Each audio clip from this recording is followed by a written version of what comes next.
শীতের হিমেল হাওয়ার ঠান্ডা পরিবেশের সাথে জমে উঠেছে নির্বাচনী হাওয়া। চা দোকান থেকে শুরু করে সব আড্ডায় উত্তাপ ছড়াচ্ছে নির্বাচনের আলোচনা। ত্রয়োদশ জাতীয় সংসদ নির্বাচনের তফসিল ঘোষণার পর ময়মনসিংহে এখন সর্বত্র আলোচনার একটাই বিষয়, নির্বাচন। মনোনয়ন বৈধ ঘোষণার পর হাঁপ ছেড়ে বেঁচেছেন প্রার্থীরা। ভোটারদের সঙ্গে করছেন কুশল বিনিময়। জেলার শহর থেকে রাজনীতি নিয়ন্ত্রণ হওয়ায় গুরুত্বপূর্ণ হয়ে উঠেছে ময়মনসিংহ ৪ সদর আসন। বিভিন্ন দলের প্রার্থী নির্বাচনে অংশ নিলেও ভোটাররা ভাবছেন এবার সৎ ও যোগ্য ব্যক্তিকে নির্বাচিত করতে। যাকে দিয়ে আমরা এলাকার সুবিধা পাবো, আমাদের জন্য ভালো কাজ করবে, এরকম একটা প্রার্থী আমরা চাই। আসলে আমরা বিগত 17 বছর কোনো ভোট দিতে পারি নাই। আমরা তরুণ ভোটারের ক্ষেত্রে আমরা কোনো সময় ভোটের এক্সপিরিয়েন্স নাই। আমরা এবার প্রথম একটা নির্বাচনের হাওয়া লাগছে বাংলাদেশে। আমি জানি না নির্বাচন হয় কি না, যদিও হয়, ঠিক আছে, আমরা সদর 4 আসনের প্রার্থী আশা করি একটা সৎ, যোগ্য, নিষ্ঠাবান, যে সাধারণ মানুষের পক্ষে কাজ করবে, ঠিক আছে। দলমত নির্বিশেষে সে সাধারণ মানুষের পক্ষে যদি কাজ করে, জনগণের একটাই চাওয়া, আর জনগণের নির্বাচিত প্রার্থী নির্বাচন করা হবে। সৎ ব্যক্তিরে ভোট দিব, যে গরিবের পাশে থাকবো তাকে ভোট দিব।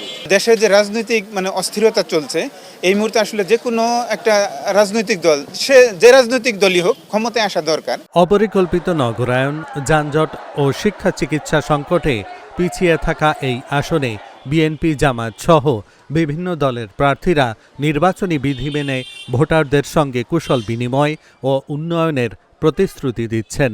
আপনারা শুনেছেন, দেখেছেন, সাইনবোর্ডও দেখেছেন যে একটি তিলোত্তমা বিভাগীয় শহর করার জন্য জাইকা নামে একটি প্রতিষ্ঠান দায়িত্ব নিয়েছিল।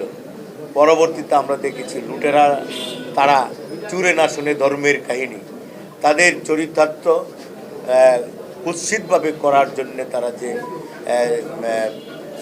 পরিকল্পনায় ছিল ময়মনসিংহ শহর বা বিভাগীয় শহরের কোনো উন্নতি করবে না, সেটাই তারা করেছে।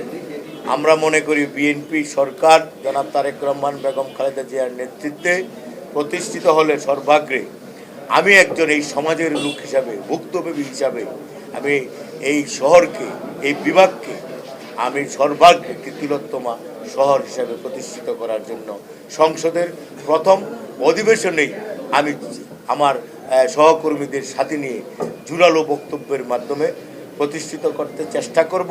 আমি কথা দিচ্ছি যে আমি অন্যর কোনো বিষয়ে লোভ, লালসা বা দুর্নীতি এইগুলো আমার দ্বারা হবে না। এটা হচ্ছে আমার বড় কথা। আমি এইগুলোর সাথে থাকবো না, কোনো ধরনের অন্যায়ের সাথে আমি আপোষ করব না, এবং আমরা কোনো ধরনের পলিটিক্যাল হ্যারাসমেন্ট করব না। যেমন ধরেন আমরা বিগত সময় দেখছি, যদি একটা লোক ছেলে শর্ট করে বললে যে আমরা একটা ছেলে যখন ইন্টারভিউ দিছে তখন ডিজিএফআই এনএসআই রিপোর্ট লাগছে যে সেই সরকারের মতো তার সরকার পছন্দ করে কিনা।